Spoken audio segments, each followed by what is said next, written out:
Olá, galera!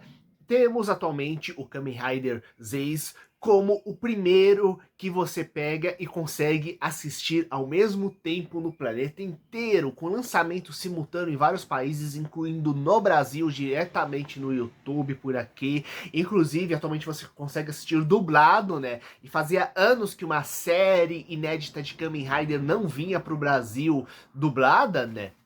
E aqui nós temos um agente secreto que atua no mundo dos sonhos, impedindo que os pesadelos invadam o mundo real. Só que, além de ser um pouquinho mais elaborado do que isso, tem várias referências e coisas interessantes dentro da série que eu quero trabalhar aqui com vocês. E, inclusive, esse vídeo eu teria uma outra vibe antes de eu pegar um pequeno detalhe da abertura que me fez, inclusive, rever várias coisinhas que eu tinha visto dentro da série. Eu sou o Luiz, bem-vindos ao Monstros e Aventuras, e sem spoilers, vamos falar sobre as primeiras impressões dos primeiros episódios de Kamen Rider Zaze, que atualmente está no 7º, né? E vamos falar justamente dos 6 primeiros episódios, principalmente os 5 primeiros, que inclusive os 5 primeiros estão disponíveis gratuitos de forma oficial na internet, inclusive dublados ou legendados, para quem quiser pegar e assistir. Então, galera, vamos nessa.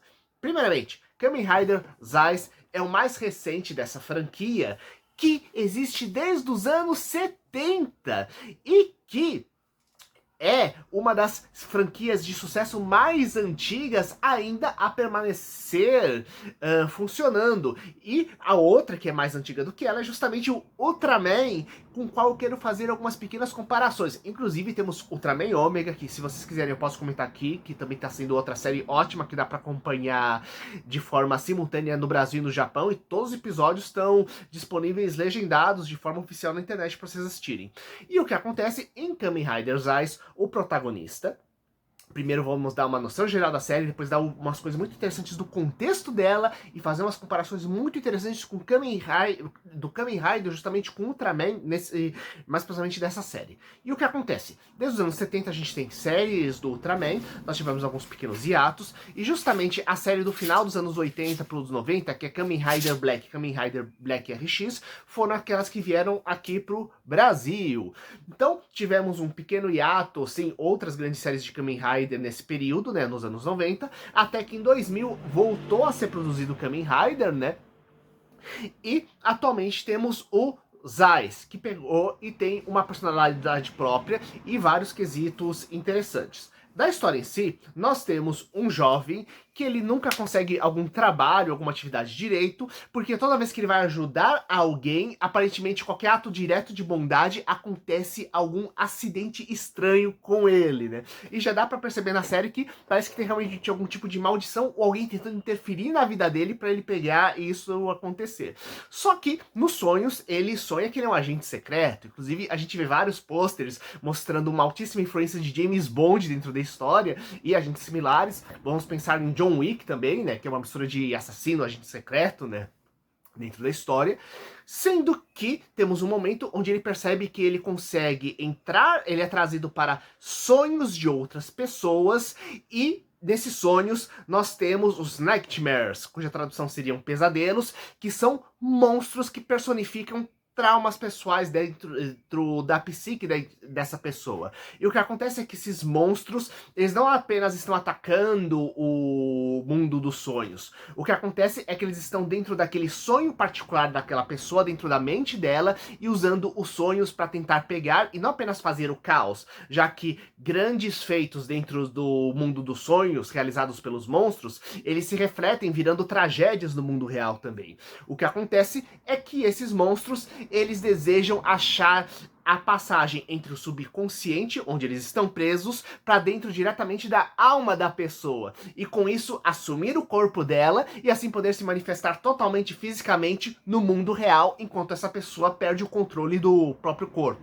Como se, basicamente, o pesadelo, ele assumisse o comando da mente da pessoa e a partir disso essa pessoa se transforma também num monstro, refletindo os poderes do pesadelo no mundo real. Então, para evitar que isso aconteça, Inclusive temos um episódio onde isso acontece e é o desespero do Kamen Rider para poder pegar e curar a pessoa, tirar o pesadelo dela, e ao mesmo tempo você vendo a tragédia acontecendo com vários pesadelos se espalhando, né? Já que quando isso acontece, rompe a barreira do mundo físico com o mundo real, com justamente mais pesadelos se infiltrando na mente de outras pessoas em massa. Então, nosso protagonista, ele é justamente chamado para essas missões, né? E ele tem plena lucidez durante os sonhos dele, isto é, ele consegue pegar e manipular em parte a realidade do mundo dos sonhos. E nesse processo ele é convocado por um agente misterioso chamado Zero e que se comunica por ele através de uma moto especial. Essa moto, ela é capaz de se transformar em um robô para ajudar ele de vez em quando também, mas especialmente temos então esse chefe secreto que é o Zero, lembrando um pouco inclusive aqueles chefes misteriosos de séries clássicas de espionagens como The Charlie's Angels, né, que é as Panteras, pegando e se comunicando por ele, e ele tendo que investigar, já que não é simplesmente apenas uma questão de porrada, ele tem que entender o sonho onde ele tá, ele tem que entender um pouco da história pessoal da pessoa, do sonhador, para poder pegar e entender qual é o trauma dele, para assim com isso conseguir destruir o monstro. Mas não é apenas isso.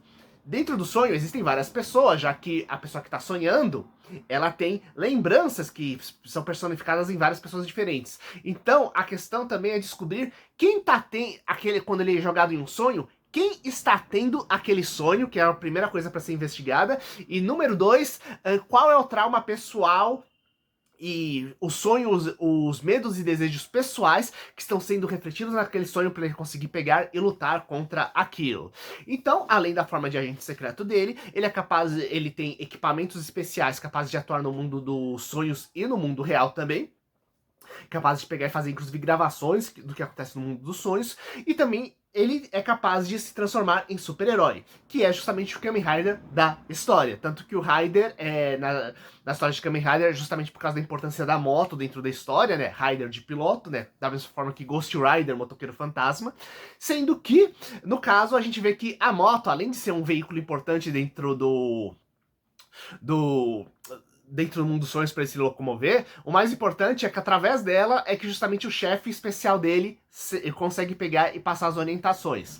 Então ele se transforma no Kamen Rider, no qual ele tem força aumentada, vários poderes especiais, e ele possui várias bolinhas coloridas que pega e ele consegue conectar-se justamente no cinto dele, um cinto que ele coloca no meio do peito como se fosse uma espécie de ponchete, para poder pegar e assumir poderes extras, seja de pular, seja de lâminas, seja de controlar os ventos. O mais recente ele consegue pegar e ter uma força maior e com garras como se fossem feitas de máquinas, né? E por aí vai. Sendo que essas bolas são meio que sorteadas, representando um pouco meio que a aleatoriedade do poder que existe dentro do mundo dos sonhos, já que o controle é meio limitado, afinal é um mundo do inconsciente, com várias coisas estranhas acontecendo.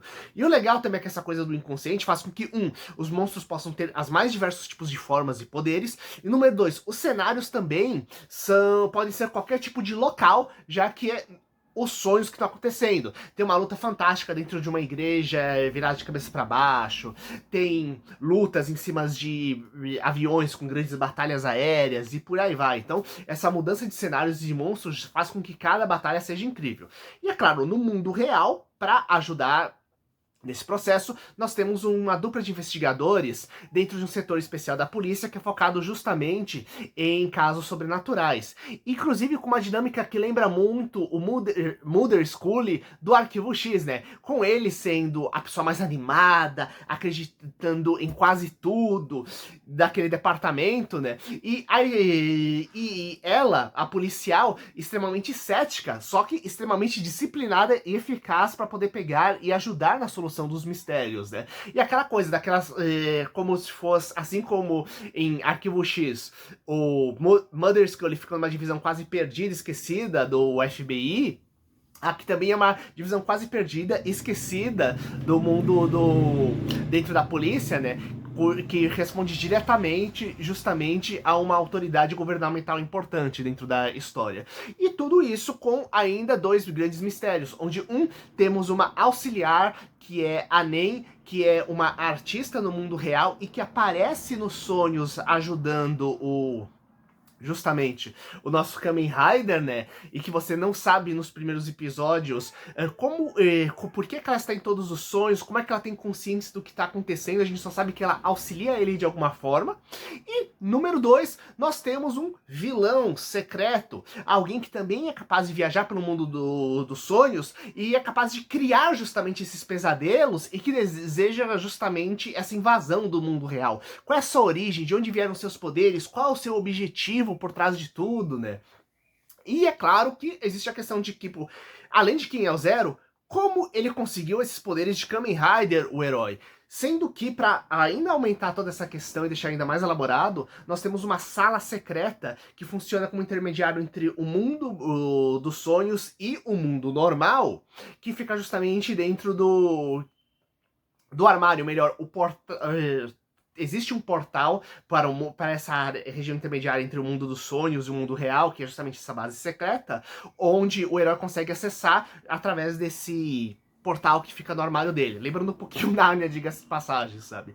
E, inclusive, existe uma série da Toei, que é a empresa que faz o Kamen Rider, feita também pelo Shotaro Shinomori, que é o criador das primeiras séries de Kamen Riders anos atrás.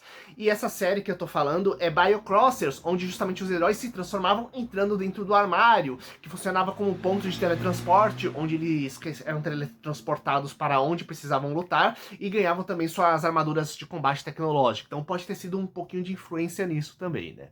Então, quando a gente pega e entra na parte de influências de Kamen Rider que eu comecei a perceber, a gente vê alguns detalhes interessantes, como o fato,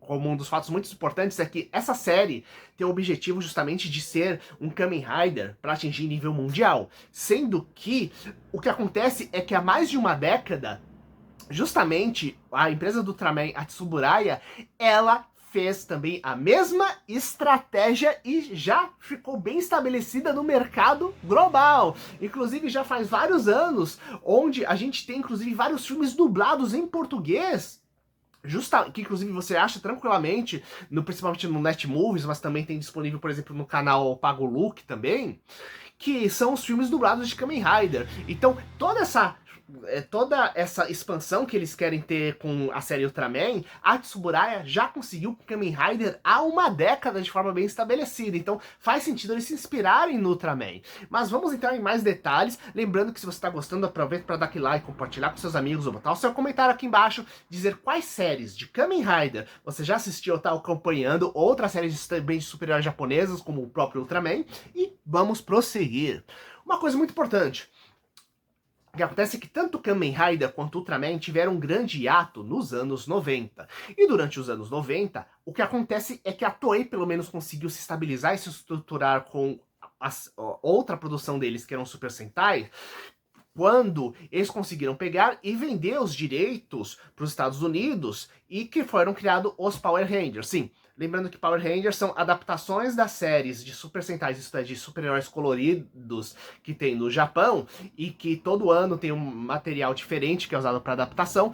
Algumas são mais independentes, onde simplesmente são usadas apenas as fantasias de monstros e super-heróis com histórias quase 100% inéditas e quase tudo sendo refilmado nos Estados Unidos, só reutilizando os trajes e os equipamentos, né? Enquanto outras são adaptações mais diretas, né? Inclusive, os materiais novos que devem sair a partir desse ano de Power Rangers, e que já a gente teve a partir das últimas séries isso, são inclusive criações novas que elas pegam o material de inspiração, os materiais antigos, os materiais clássicos de Power Rangers e criam histórias completamente novas, com novos uniformes, monstros, etc.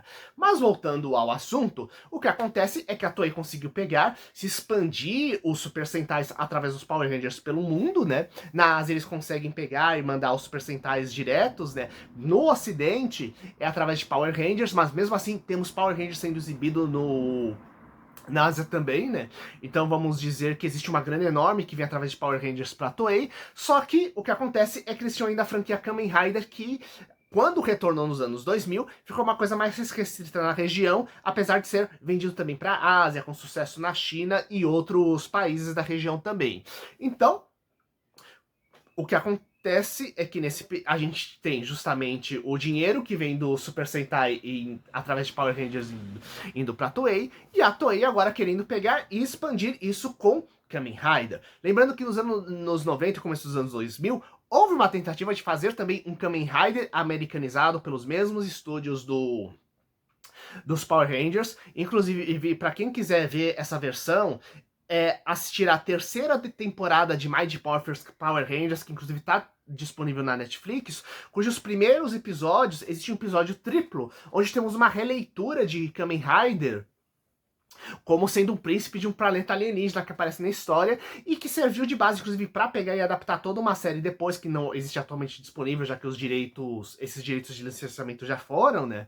Que era a série Masked Rider, que foi um fracasso na época. Posteriormente, foi adaptado outra série de Kamen Rider, que era Kamen Rider Ryuki, com o nome de Masked Rider Cavaleiro Dragão. E apesar da americanização ser muito boa, infelizmente também não fez muito sucesso e também, novamente, essa ideia de lucrar em nível global com o Kamen Rider não deu certo. Então, agora, essa nova tentativa. Tanto que mesmo o design que foi escolhido, teoricamente, foi para pegar e alcançar um público global, né? Tanto que a textura do uniforme, ele lembra muito, atualmente muito, os uniformes de seriados principalmente da Marvel, de super-herói, o estilo um pouco mais dark, lembrando aquela coisa meio Batman também, sabe? Então, é bem interessante se a gente pensar que essa tentativa da Toei de pegar um sucesso regional deles e ampliar em nível global para trazer ainda mais dinheiro, como eles já fazem com outro sucesso deles, que são Super Sentais / Power Rangers. E o que acontece, como eu falei, a Tsuburaya, que é dona do Ultraman, já tinha feito com sucesso uma estratégia também, que também eles tiveram um hiato nos anos 90, depois eles recuperaram a série. E quais são essas semelhanças? O que acontece? A primeira coisa interessante é que esse Kamen Rider, ele, quando ele muda de forma, ele não tem mudanças muito radicais. Os detalhes das cores dele que mudam. E essa ideia aconteceu também no Ultraman Tiga, que foi o primeiro da nova safra de Ultramans que saiu daquele ato que eu comentei, onde o Ultraman Tiga ele tinha tons de prata, vermelho e azul, sendo que ele era capaz de entrar numa forma de ultra velocidade ou de o Super Força, com uma sendo toda azul e outra toda sendo vermelha, justamente mudando apenas os detalhes do uniforme. Outra coisa também é que, além do brilho no peito, o design geral do rosto e o padrão de cores preto e vermelho básico lembra muito o Ultraman Belial, que foi um dos grandes vilões da saga Ultraman, e ao mesmo tempo ele foi a origem de de outros Ultramans super-heróis novos que apareceram, como o Ultraman Guide. Inclusive, essa semelhança com o Ultraman fica ainda maior quando no episódio 6, a nova forma que ele tem são com detalhes prateados, né? E não que ter detalhes prateados seja exclusivo de Ultraman. Nós temos algumas transformações prateadas clássicas de Kamen Rider,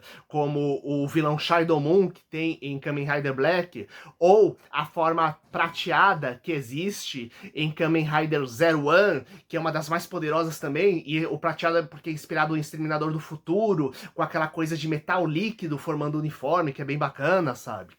Mas, com esse padrão de cores ele utilizando, ele acaba lembrando mais Ultraman. Então, o brilho no peito, a ideia de internacionalização também, a questão justamente justamente dessas transformações dos detalhes. E tem mais uma coisa interessante. Uma coisa clássica de Ultraman é a questão do poder da imaginação humana sendo fundamental dentro da história. A ideia de que a psique humana por si só é capaz de criar monstros ou poderes psíquicos capazes de ajudar Ultraman estão na base da franquia, pelo menos desde o início dos anos 2000, e já tem em histórias antigas. Inclusive, o Ultraman 80, que é justamente 1980, é um Ultraman que ele começa como professor escolar, justamente com a ideia de que eu preciso criar boas pessoas através das crianças, através do estudo, justamente para pegar e evitar que a mente delas acabe criando monstros no futuro. E vez ou outra aparece uma criança cuja mente apagou e apareceu criando uma criatura maligna, sabe? E aqui se a gente pensar que monstros criados justamente pelo psique das pessoas e a poder da imaginação humana é justamente a base desse novo Kamen Rider, já que justamente o mundo dos sonhos e os monstros assumindo as formas e os poderes de acordo justamente com os traumas e desejos internos justamente dessas pessoas, através desse poder mental, alimentando e criando essas criaturas. Então, existem algumas certas conexões que eu acho bem interessante nesse processo, né? Claro que, como eu disse, essas coisas não são exclusivas do Ultraman, mas são marcantes em Ultraman. Existem alguns elementos semelhantes em Kamen Rider.